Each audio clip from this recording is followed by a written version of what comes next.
Coming to you live from the top secret broadcasting bunker here at Area 52, deep in the heart of the Amazon River Basin. This is Pastor Mike, and I am online, and I am live with you today. And I'm glad I just woke up in time to turn the broadcast on. I'm sitting here like I did. I posted the picture on Facebook and Watchman community here a while back. I'm like this. I just got done recording. I quit at an hour and 45 minutes. I quit recording the Watchman broadcast at an hour and 45 minutes. I figured that was enough. I had plenty left to go. It is already turned into a two-part series. It may be 3 parts. I don't know. We'll see what goes on. But anyway, and I just came in here. I told everybody, I said, I'm going to go up here and sit and relax a while. And I just woke up. So like this. And I just woke up in time. Good to be here with you today. Gary hands me some pieces of paper with writing on it. And he comes rushing into my office. And he says, you got to deal with this. One of them I threw away. I'm going, I'm not going to talk about that. Anyway, this is, I heard a joke when I was a boy. These two boys were talking, and they were talking about being in school. And one of the boys says, man, I wish I lived like 500 years ago. Another boy said, how come? He said, so there's not as much history to know. And so I thought, that's not a bad idea. But now I'm wishing I was growing up today. This is from Los Angeles, CBSLocal.com. The Los Angeles Unified School District looks to raise the bar for graduating students. Here's how they're going to raise the bar. To help students meet the tougher new standards, the district is shrinking the graduation requirement from 230 to 170 units. So in other words, we're raising the bar, but we're going to actually build you a staircase so you can get over it easier. And then he saw that. I've seen this on bumper stickers I don't know how many times. Have you seen these? Live in peace and harmony. All these nice little religious symbols on there. I see those. There's a school teacher that lives somewhere out by where I live. I see her headed to the school in the morning, and she's got one of those coexist bumper stickers. I'm betting she's not a King James only Bible believing Christian. That's what I'm betting on, and I'm not a betting man, but that's what I'm betting on.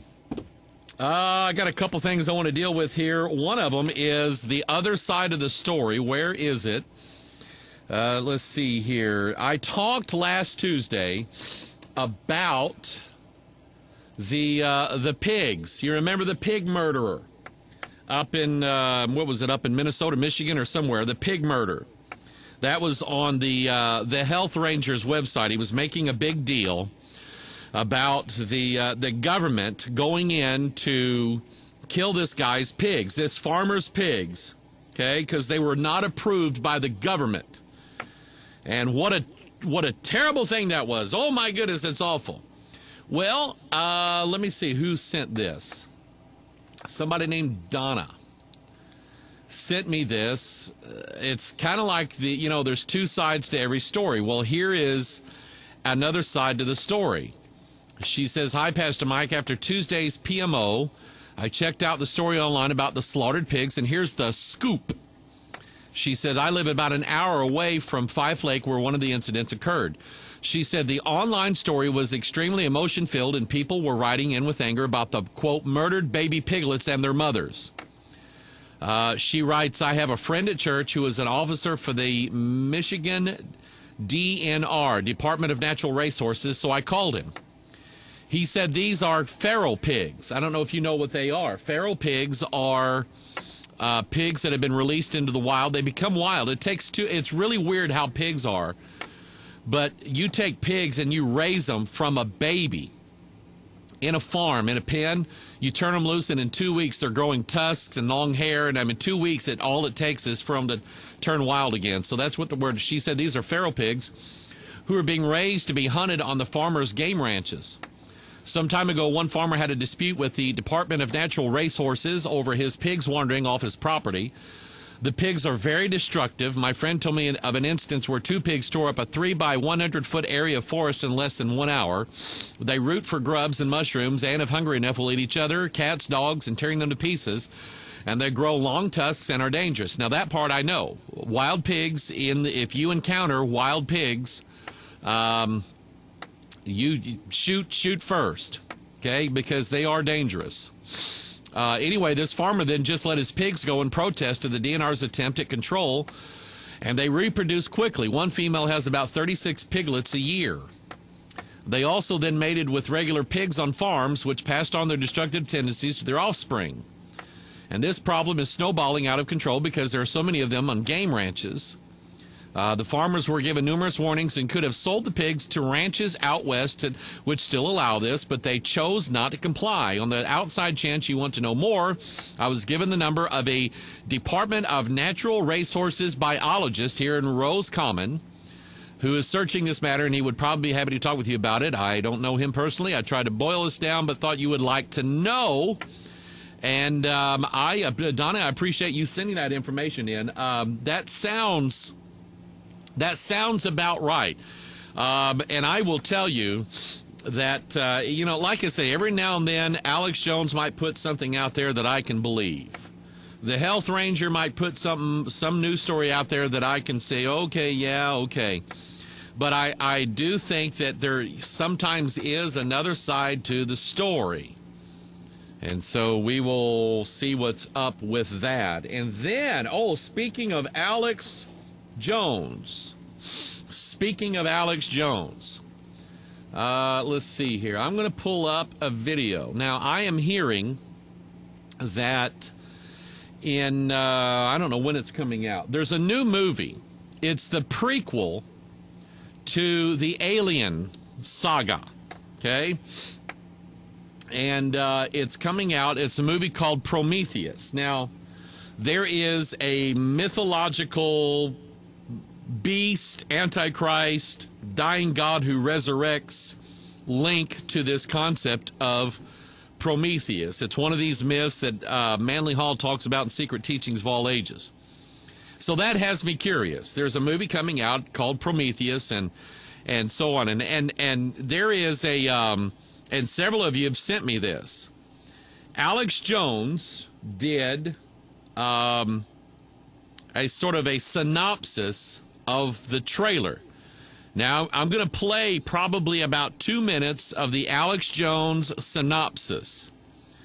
And Alex Jones reveals to you that he's got secret inside information.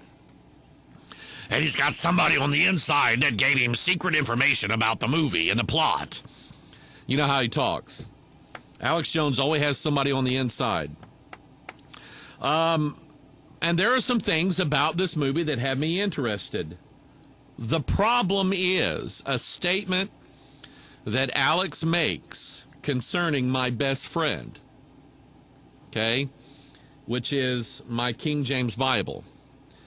I have a problem with what he said, and I'm going to play a portion of the Alex Jones expose on the Prometheus movie. And I want you to listen to what Alex says about the book of Ezekiel and what happens in the book of Ezekiel. I want you to listen now what he says. Here is the Prometheus trailer with the Alex Jones commentary.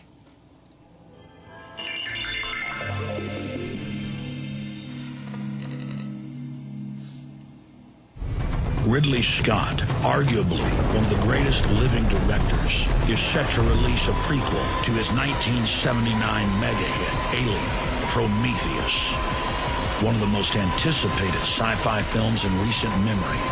Infowars.com research analysis shows Prometheus is not just a film, but a revelation of the method, revealing the deepest secrets of the Illuminati mystery religion.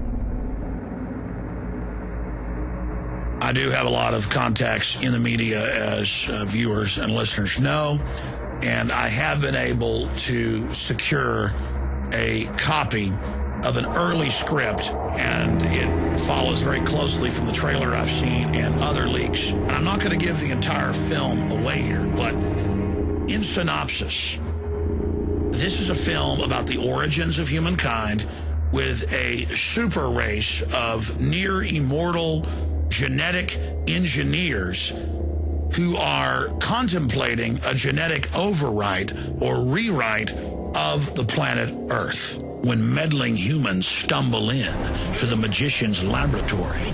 They are punished for their trespass. It was so wrong. The so-called space jockey is the advanced species that have engineered humans back on Earth and produced the bioweapon that we know of as the classical alien that burst out of your chest after feeding on the food in your intestines. The reason we're taking time out to examine Prometheus is because its storyline, its plot, mirrors that of many ancient societies. And the ideas presented in Prometheus are at the core of Western secret societies. These are ancient civilizations that were separated by centuries, and yet this same pictogram was discovered in every one of them. Please tell me you can read that. I think they want us to come and find them. Across the world, we see evidence of early civilizations' obsession with what they believed were off-world influences. From the Nazca lines in South America to the pyramids of Egypt, we see artifacts, testament to early man's obsession with off-world manipulators. Every ancient culture believed they were communicating with men from the sky. Ezekiel with spinning wheels of fire landing and creatures with blue space helmets approaching Ezekiel and giving him a drug to take, and then he has wild hallucinations. One could say that Prometheus is simply... Stop right there. Did you hear what Jones said? Number one, about a super race and an advanced species and secret societies. Yes. And then he's got the nerve to talk about my friend Ezekiel. Ezekiel, who was visited by creatures with blue space helmets on and was given a hallucinogenic drug. Did you hear what he said? Ezekiel chapter 1.